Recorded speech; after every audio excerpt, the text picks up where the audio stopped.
Dalam nama Bapa dan Putra dan Roh Kudus, amin. Bu Bapak, saudara yang terkasih, kaum muda adik-adik, salam bantul kasih, berkah dalam. Kembali kita berjumpa dalam Renungan Harian hari ini Sabtu 29 Januari 2022. Kita akan mengambil dari Injil Markus bab 4 ayat 35 sampai 41.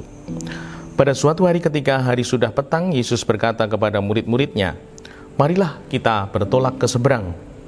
Mereka meninggalkan orang banyak yang ada di sana, lalu bertolak dan membawa Yesus dalam perahu itu di mana ia telah duduk, dan perahu-perahu lain menyertai dia. Lalu mengamulah topan yang sangat dahsyat, dan ombak menyembur masuk ke dalam perahu, sehingga perahu itu mulai penuh dengan air. Pada waktu itu Yesus sedang tidur di buritan di sebuah tilam. Maka murid-murid membangunkan Yesus dan berkata kepadanya, "Guru, Engkau tidak peduli kalau kita binasa." Yesus pun bangun, menghardik angin itu dan berkata kepada danau, "Diam, tenanglah." Lalu angin itu reda dan danau pun menjadi teduh sekali. Lalu Yesus berkata kepada murid-muridnya, "Mengapa kamu begitu takut? Mengapa kamu tidak percaya?" Mereka menjadi sangat takut dan berkata seorang kepada yang lain, "Siapakah gerangan orang ini? Angin dan danau pun taat kepadanya." Demikianlah Injil Tuhan. Terpujilah Kristus. Ibu bapak, saudara terkasih, kaum muda adik-adik, kita semua manusia, dan manusia itu sungguh lemah. Maka kalau kita mengalami takut, itu lumrah.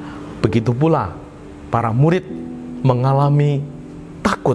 Di sini dikatakan, "Mengapa kamu begitu takut? Mengapa kamu tidak percaya?"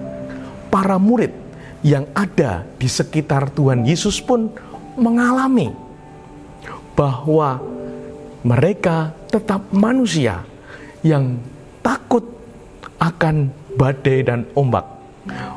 Maka ada guyonan, khotbah 1 jam belum tentu membuat orang rajin berdoa dan percaya kepada Tuhan.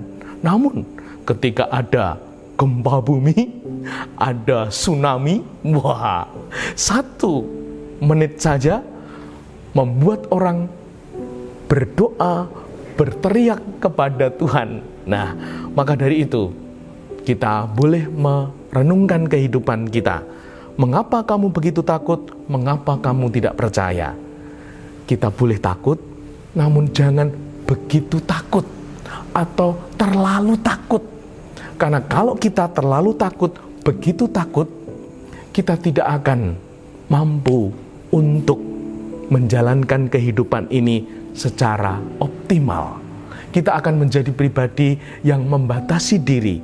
Kita akan menjadi pribadi yang ragu, yang takut untuk melangkah. Boleh takut, namun jangan terlalu takut. Kita punya Tuhan. Tuhan ada untuk kita. Semoga kita juga ada untuk Tuhan. Tuhan ada dan kita juga ada untuk Tuhan.